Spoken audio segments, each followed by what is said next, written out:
Okay, welcome everybody. Welcome back to our bi-weekly podcast, Love Your Love Muscle. And as you can see, I'm not in nature, I'm at the office, and we have Christina back. I hope you remember Christina from last time we talked with her. She has an organization called Way to Yourself, and she was on the show around somewhere in March, episode 311, if you want to look back through our podcast. And that podcast was called Finding Your Way Back to Yourself. It was about mindfulness, emotional awareness, and breathing to find your inner clarity and wisdom again. And you might remember that last week or last 2 weeks, we talked about that as well, about finding yourself in order to love yourself.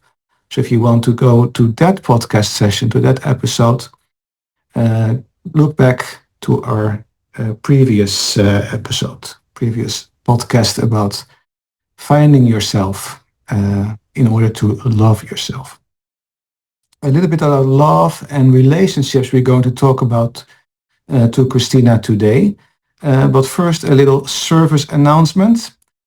For those that are in France and are in the area of Beaune, I will be there the 20th of June with an outdoor session in the park. And the park is called Parc de la Bouzette. I hope I pronounced it correctly. That's the 20th of June at 6 p.m. If my flights and everything don't are staying online, don't get cancelled, I will just be in Beaune.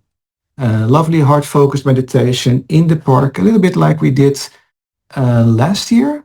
Yeah, last year in Luxembourg, a meditation in the park as well. So if you want to join, I will post the contact information, of course, online. Just follow along and you can register for that session.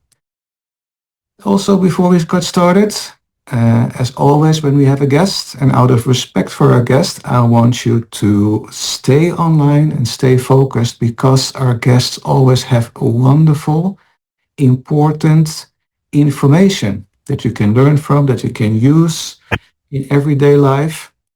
And as you know, I'm not a big fan of social media when it comes to how it affects our attention span. So we start off with a little exercise to get you focused, get you concentrated, and that you are able to pick up all that wonderful information that Christina is presenting to us today.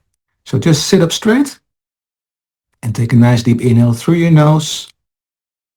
Fill those lungs with air and breathe out through your mouth. And then lower your shoulders, loosen your jaw, relax, feel yourself getting centered. Get back to yourself. Be in the present moment. Take another nice deep inhale through your nose and out through your mouth. And breathe calmly and deeply. And just by changing your breathing pattern, you already tell to your body that it is in a safe place. Feel yourself getting more centered, more in this moment. You can close your eyes if you want to. And put your hand on your chest, right there where your heart is. And imagine that you are breathing through your heart.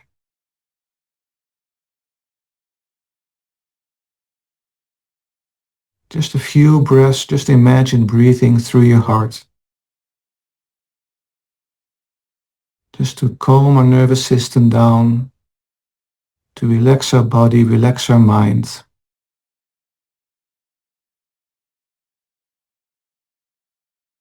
As you breathe slowly and deeply through your heart, set the intention that you are going to focus, that you are present with Christina and me during this episode, aware and able to pick up every detail, all the knowledge that Christina is going to give us. Beautiful. Take a nice deep inhale again. And out through your mouth. Relax, open your eyes if you had them closed. and just feel how more present you are already, right? Forget everything around you. Focus. This is important information, useful information, and it benefits you. It's free uh, and it's good. All right. So to continue with some service announcements, Christina just told me that every Sunday, her organization Way to Yourself has an online Zoom meeting at 8 p.m. Central European Time. And of course, the how to get in touch with Christina and join that meeting, you will get to know in the description of this podcast.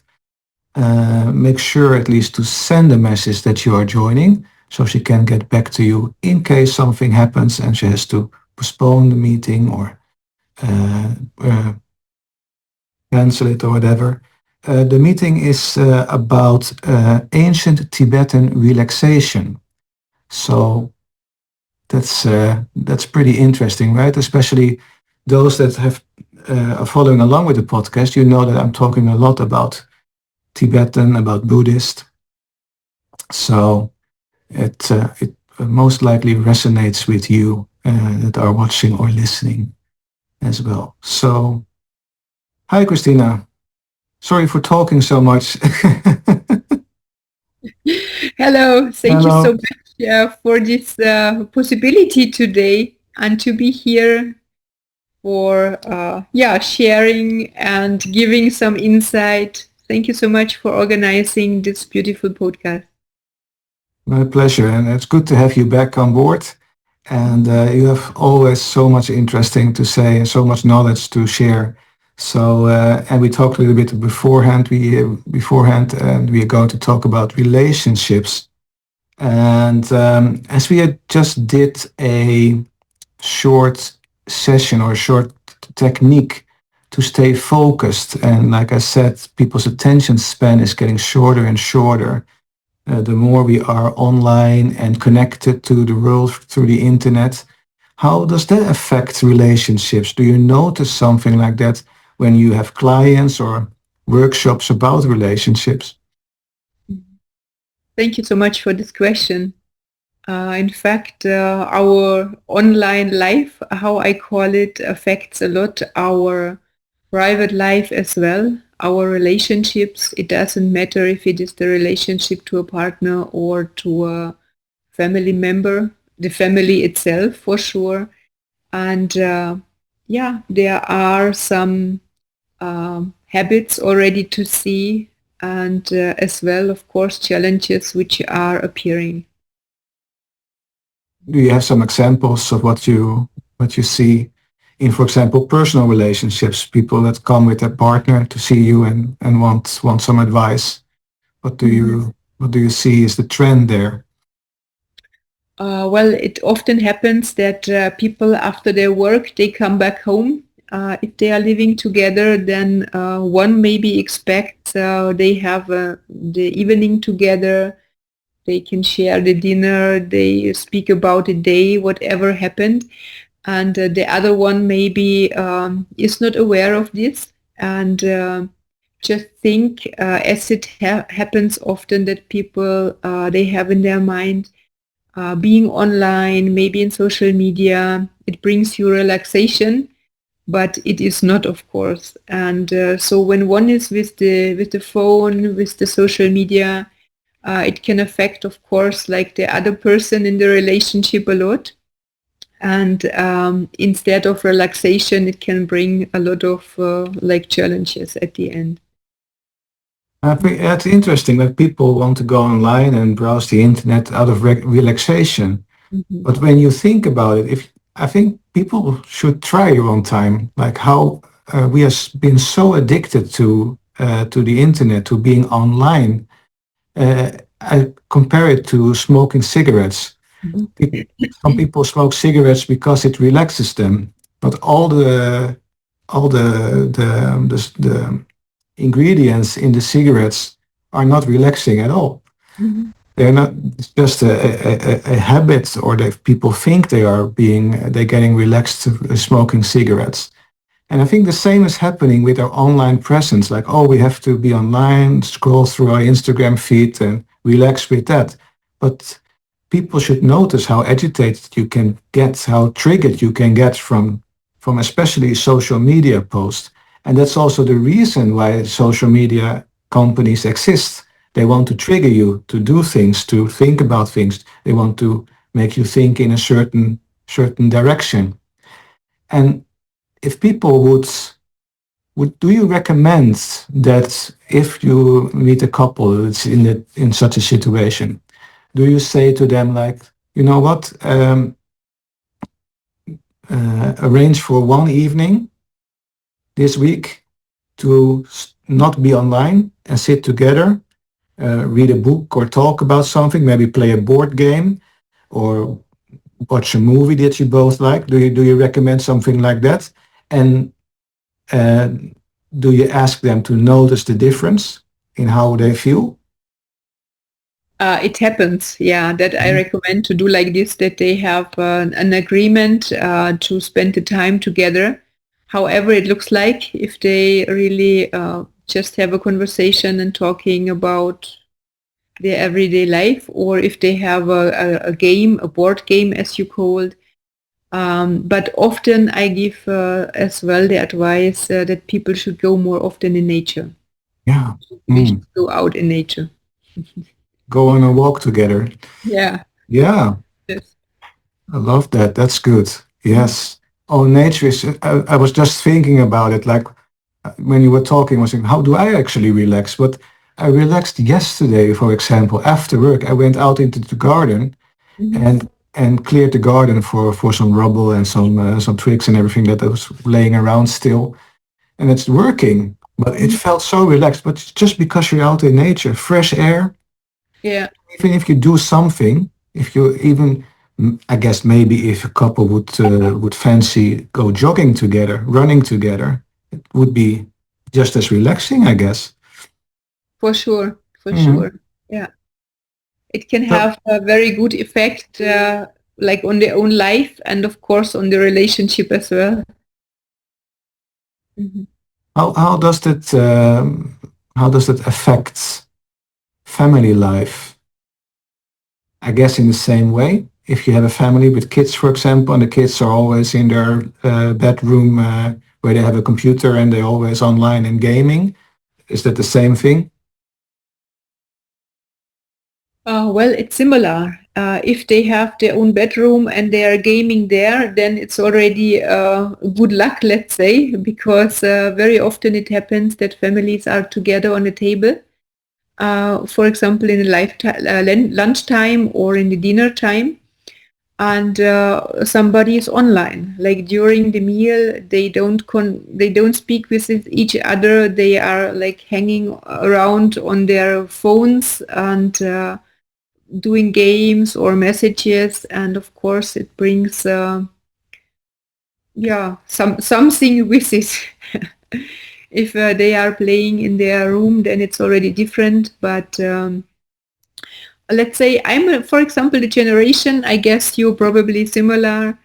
I grew up in my childhood, in my youth years, let's say, without the technique to be online, and we really spent a lot of time in nature. We were playing outside, and the life was different, of course, than it is today. I see that people, they are getting more maybe lazy, let's say, because when you're just laying around, sitting around, doing the games, in one moment you don't have the wish to go outside and to move, to do something actively. And that's one point. And of course, I see, at least in our country, it's like I'm based in Germany right now, and I see that people are very much isolated. Why? Because everybody thinks I have the friends online. I can do like communicate online, but in reality, people are very lonely. They are sitting at home very often alone, and the connections are far away online. And when we close the online system, when we just shut it off, then there are not so many friends around anymore. And they realize that they are alone. And yeah, so this is also how it affects our life.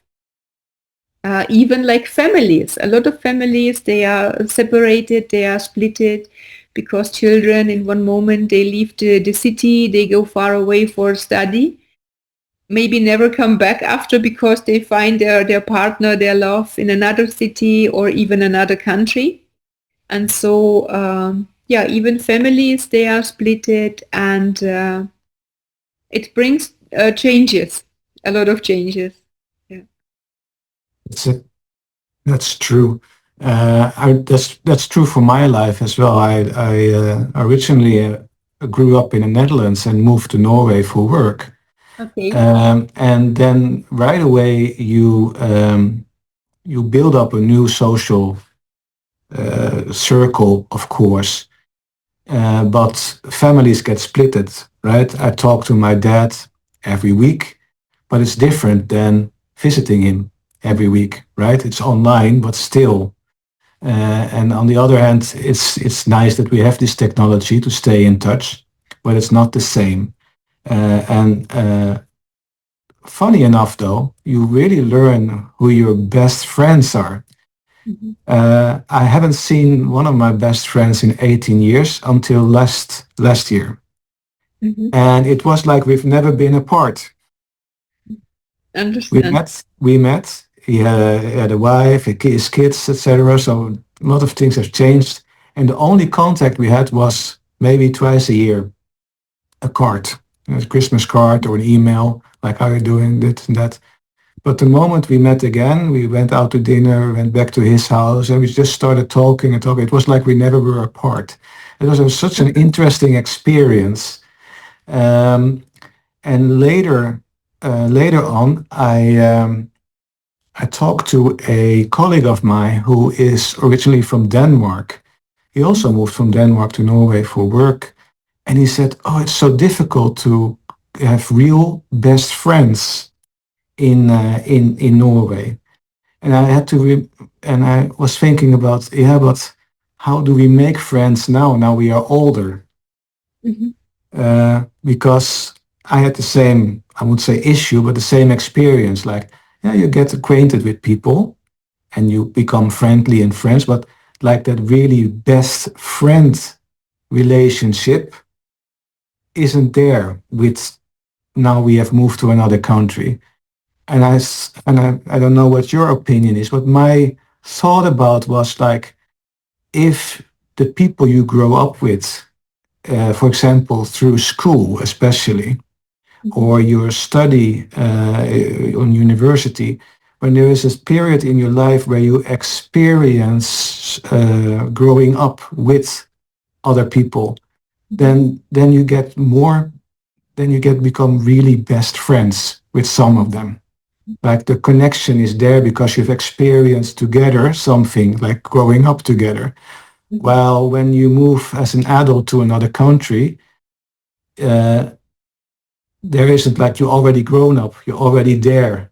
You just Mhm. go to work there. So the kind of relationships or the kind of friendships aren't that deep as when you are, for example, 12 years old up to 20 maybe, and really grow up with somebody. Mm. What are your thoughts on that? Then we're talking about relationships between friends, right? Mhm. I think in the past it was more deep connections because, as you told, when you see somebody physically and when you are really connected long time, you experience a lot of things together. Mm. You are going through challenges together, different situations, the good moments. Also, like when there is somebody like one of them have problems, challenges, the other friend is there to help, to support, and so this connection is real. This connection can be very deep. And I just see now when we have the online connections, the online relationships, even like a lot of friends are just online. If somebody don't like you, they just click and you are out of their life. They take you away, and that's it. So I don't know if it is only my feeling or if it is really like this, that the things are more on the top, like the relationships are not so deep anymore, not so grounded as it was in the past, but they meet each other, they share things, and if somebody don't like what the other person is telling, they just click and the person is out of the life. And at the end, people stay alone. They are really lonely, and yeah, basically the situation somehow changed. Should we be taught social etiquette online as well? Because I mean, I recognize a lot of what you say, and I see it in my own practice as well.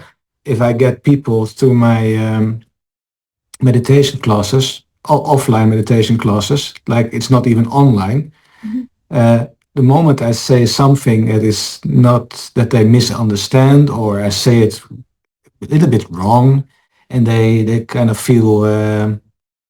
uh, feel offended by it, they quit. It's like the cancel culture, like people call it, right? It's just like, no, it's not even talking about it. Like, oh, I feel offended or anything like that. It's like, I didn't like this. I never come back. I don't come back anymore. And is this something we have taken over from from our online culture, the way we interact online? Because it's exactly like you say. If you don't like somebody, oh, just I think they call it ghosting in the modern language now. You just cancel them, just block them. Yeah, Done. exactly. You don't talk about it anymore. That's not the way people should communicate with each other. I know. That's so offending. I mean, what do these people that do that? Do they understand what this does to the other person? Mm. I mean, if I would just say, "Oh, I don't like what Christina is saying now," right? Okay, I'm not going to contact her anymore because I don't want to record any podcast with her anymore. And I don't say that to you. Mhm. I just don't contact you anymore. That is hurting to you. Mhm. Do people really understand what they're doing by canceling someone like that? No, they don't understand. Not at all. I think some they already forgot that we are human beings, that we are alive. We are living in a time when the technology progress is like very fast.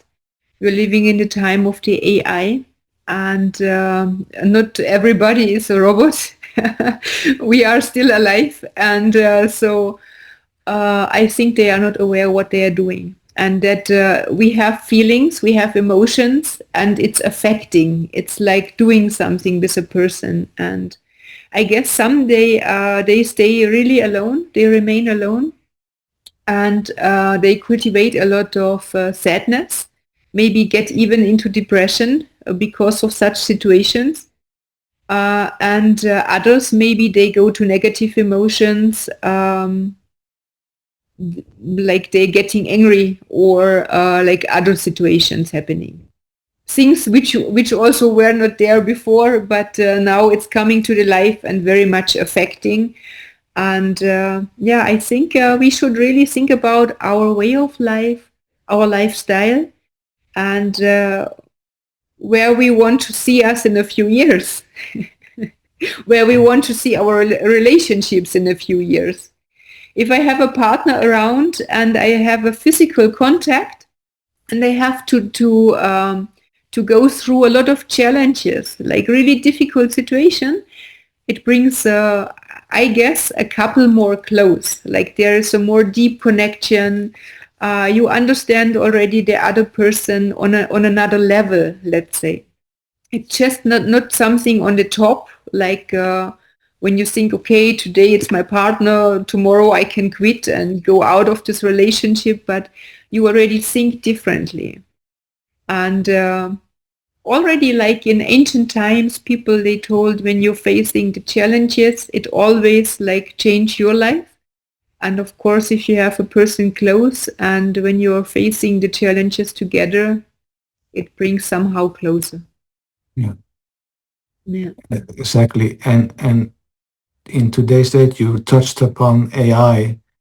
Uh, it's kind of scary that people um, get close feeling wise and emotion wise with an AI chatbot compared to a real human being because the AI is acting Mm-hmm. or answering more to your liking than a human would do. Mm-hmm. It's concerning. Like, did we become so bad in maintaining relationships that even a computer program can do it better than us? I'm like, there's something concerning there. Mm-hmm. And I think we even talked about it in a previous podcast recording about politicians. When if you compare how politicians debated each other on television like 2 decades ago compared to today, it's not normal today. They debated previously like grown-up people. Like they didn't like each other and they didn't agree, but at least they got their points across and respected each other's situation or each other's points. And now it's like kindergarten. They are they are trying to not talk about the subject, but about their personal lives and everything they do wrong. It's not related to. It's completely changed how we interact with each other in a and behave around each other and treat each other. It's Mm-hmm. becoming more and more, I would say, almost aggressive and with less and less respect. And that's also what we see online, like we talked about, like people just, okay, I'll block you because I don't like you anymore. Instead of just saying like, you know what, I didn't like what you said there. Did you mean it really that way? Talk about it. Mm-hmm. Talk about it because you both grow with that. Yeah, it's concerning. Um, but I guess that's also so nice why you do these courses and workshops and have clients to help them get past that and get back to being more human, I would Mm-hmm. almost say. Mm-hmm. Yeah, I think we really need to think about the relationships, how we want to have them, and you are talking about a very important topic about the AI that people talk right now with the chatbot. Even I see, for example, in my life, when I write a message somewhere, when you have uh, the contact form, let's say a company or an organization, and they do the advertisement, you can write us, chat us, and you send a message, but you see already that's like not the answer coming from a person who is writing the answer, but it's just automatically from the system. AI is sending the message, and for me it feels somehow sad, I would say. When you really expect a person who is sending at least some individual answer on your question, like really see your question or your situation and answers, but it's not like you already get the standard answer for everybody. And so yeah, we should ask where all this should lead to, where we are going to. um, Please don't misunderstand. I like the technical process a lot. I value it a lot. The AI, the social media, everything, because it connects us as well. But in the same moment, it depends on how we are using it. The um, like how much time we spend online, how much time we spend maybe offline to share our contacts, to be with our contacts, to keep the relationships alive. I think a lot back to my youth years, because you had the friends in school, for example, And you did already the appointment. You told the friends in the morning during the lessons, okay, let's meet in the afternoon after the homework. Somewhere you had the meeting point and you had to be there. Nobody had a mobile phone to send a WhatsApp message to cancel everything, because if you had this appointment, you go there. And in our times, when I see the young people now, they have their phones, they are chatting, they are sending the messages, they cancel the relationships online. So really the time, they changed a lot, of course. Yeah. Yeah, it's like you say, technology is wonderful because it makes, for example, this possible. Mhm. And also in producing our content, I use AI, but you will never hear me talk from an AI script. Like that's like I like that it comes with some ideas. It helps me in my creative process. But like when you go to YouTube right now, there's people talking like an AI, real people, because they just read from a script that the AI has created. Like that's not true. I don't like that at all. I like it when a people says a lot, like they're thinking, Mhm. like instead of cutting it out. That's real. Mhm. Uh, like this interview as well. These recordings, I barely edit them because I want it to be real. Mhm. Really, when we only cut out things that aren't important, like, oh, now we're totally off subject, right? Then I cut it out. But the way we converse, our conversation, the way I seeking for words, I leave that in because it Mhm. makes it real. It makes the real human connection. It makes it better to understand as well, because Mhm. you know what's being said in a certain way. Mhm. And if we all start to talk like a robot, Mhm. it's I think our attention span get even less. It's true. Mhm. Uh, so, like you say, we really have to embrace the technology, but make sure you use it in a productive, good, positive way. Mhm. Don't become lazy either, because if you, I'm afraid of that sometimes with AI. Like I want to think for myself as well. Like Mhm. don't ask AI, oh, what could I do for my next session? I Mhm. want to think a little bit because otherwise we're going to depend on it too much. Mhm. I'm afraid of that personally, that I'm becoming like uh, do what the robot tells me. Mhm. Mhm. Such things. But okay, we're going into another direction now. Now we're talking AI and relationships with AI instead of relations between persons, which I find more interesting, more real.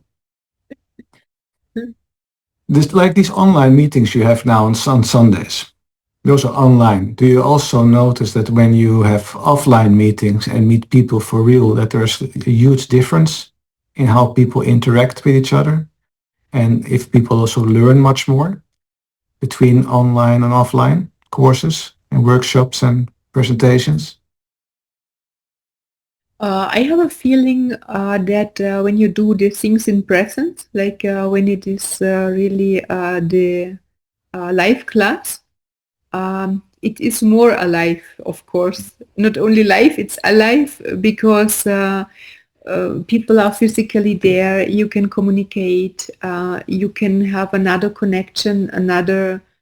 Um, it's somehow a relationship, let's say, which also exists and get started between the people, the participants somehow, and which is different than you have when you have the online class, for sure. If you meet online, then the things are yeah, different, let's say. Hmm. What I'm feeling as well is the attention span is just gone. Hmm. It's so much easier to be distracted when things are online. Hmm. Unless the topic or something's been said that's really captivating for some people, then Hmm. then time flies by, they're really there, they're present. Uh-huh. But they're so, instead of when your whole body is at the place where the class is. Mhm. You can't be distracted. Like everybody is in the Mhm. same environment, the same energy. But when you're online, Mhm. it's like the energy from the room you are in is different than the energy that the presenter tries to Mhm. present. Like it's not coming across the screen. Mhm. So that's very interesting with people that are doing sort of healing sessions online and everything else. What things that I would say, how does this work online when Mhm. you're not in the same room together? How can Mhm. you create that same atmosphere, that same energy from a little screen Mhm. instead of being there in presence and really feel people's heart energy when they Mhm. connect to each other? Mhm. Which is something that people recognize when we do group meditations offline. Mhm. They say, "Oh yeah, but I do sometimes online group meditations, and that's Mhm. fine.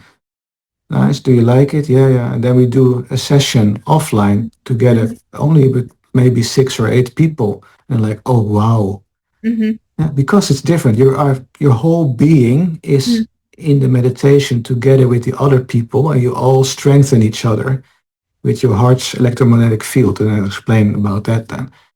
And so online, nice for short information, easy to understand. But when you really want to go in depth and really learn something, I would Mhm. say there's nothing better than meeting Mhm. in person Mhm.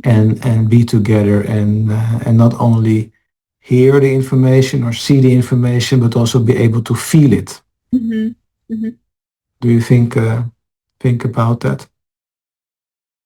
Of course, it's also very different. It's a good point that you're talking about, and yeah, so it's of course visible to see. Mhm. Uh, I want to sum things up. Last time we talked about your project in Uganda Mhm. and how much we can learn from the people Mhm. there. Mhm. And my guess is they kind of live in how we would live with less technology, Mhm. or right? So Mhm. there you explained, and people that are curious now really go and look back at that episode that we had then. We can learn a lot, I guess, from them in when it comes to relationships and respect and socializing. Is that your experience as well? Yes, Mhm. we can learn a lot. It's interesting that you are coming back to this topic. I just had during this week, even in the morning, like before I left the house, I had these thoughts in my mind, and I was thinking the time when I was in Africa, it was really, I think, the deepest time in my life. Very deep, not because it was all the time pleasant and because we had to face a lot of challenges, we really very deep difficulties in one moment, but in the same moment you saw how people are living together, how they are moving together, and that there is really they have the families around, they have the friends around, they stick somehow together, and like physically even because they don't have this technology, most of them, because they don't have the money for it, and as well the network is poor, like different situations, but the life is so different really when you have not this technical equipment what we have, and when you need to find a solution like from your resources somehow, when you need to believe, when you have to trust on the other people, when you have to solve situations together and really overcome challenges, things that we even cannot imagine here in our life because we have a very modern life. Our countries, they are well developed and very different life. I always tell like it's like the life on another planet already. Not Yeah. another world, it's another planet. And so But in the same moment, you see how satisfied the people are. Mm. They are happy, they are singing, they are dancing, even they don't have food to eat. And for us, it is not possible to imagine. When you look in your life, like when you see that something is missing, the first thing is we start complaining about it. We are not happy about it. We are sad. Already, sometimes it is that the life breaks in parts because people they don't have the um, yeah what they need, and then the things upside down. But really, when you are facing situations in Africa, it's very different. For Right. us, let's say for 99% of the people here in our Western world, not possible to imagine. We can. There's this UN report about the happiest countries in the world that I always get so a little bit frustrated about, because it's the are the richest countries that are the happiest. I I tend to differ. The happiest countries are the countries that aren't the richest. The happiest countries are the countries where people have strong relationships with each other, where there's a community. Mhm, And when you talk about Uganda and how people, how their relationships are with each other, they depend on each other. They mhm, depend on their communities, and everybody is worth something. Nobody is alone. We all stand in it together, whatever happens, good or bad. And they are so happy about their relationships and the way things are. Of course, they are poor. They miss some things, but they have their relationships, and they are so happy about it that they can dance and sing, mhm. even if there's poverty. Yeah. I mean, what actually is poverty then? Mhm. It's not based on money. I mean, True. I sometimes regret that I have so much. I have so much stuff, big house. Luckily, not two cars, but it's like the more you have, the more trouble, the Mhm, more you have to take care of, the more you have to make sure things work, etc. With technology as well. And I think, oh, when people go to a retreat when they have nothing for a couple of days, how more you get to yourself again mhm, and feel how it is to be a real human being and make connections with other people. I mhm, guess the that's feeling rich. mhm, I guess I think people should get back to that. That we mhm, become more happy and more rich and more fulfilled in life when we are not only happy with ourselves, but also in our relationships with others, that we can feel comfortable around each other, mhm, don't have to fear each other, can uh, come have a normal conversation about things you don't like or like, or yeah, mhm. just a community. It's Hmm. true. Yeah, it's true.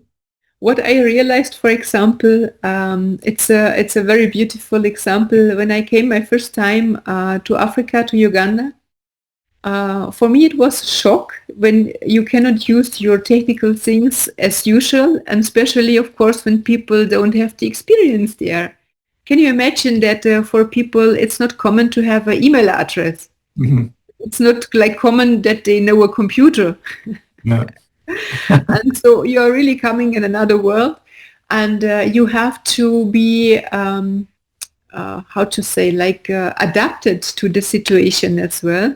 It really takes time that you are managing with this situation because our life is different, and then you see how they are living, like when they are meeting, when there are challenges, they tell, okay, let's meet, we sit together, we speak about the situation, we solve it. And it doesn't matter if it is like in the community of the help of children, for example. I told you I'm connected as well to the orphans to help them to give a future. And even like the families around. When you see families and they have problems, they are going to meet, they sit together, they discuss the problem, and they solve it. and it's so like different. You see that they are like very deeply connected to each other. It does not mean everything is in peace and harmony. Very often they even have trouble. They That's loud normal. discussion, Yeah.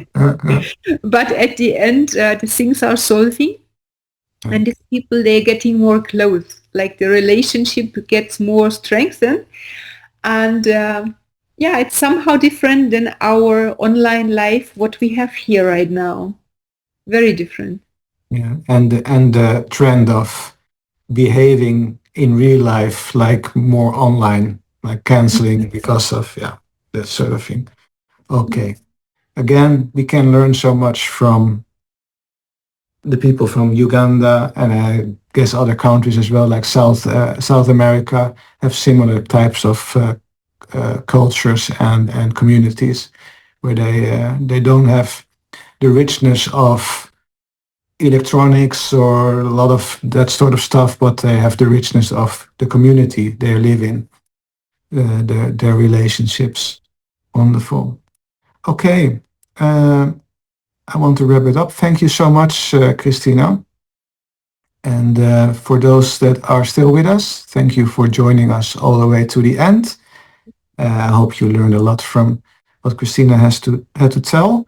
And remember that every Sunday on Zoom, her organization Way to Yourself has an online meeting. So look at the comments below somewhere this video, and you will get to know how to contact Christina and register for this meeting. So it's about ancient. Is it this Sunday only about ancient Tibetan No, relaxation, or is it just a general topic?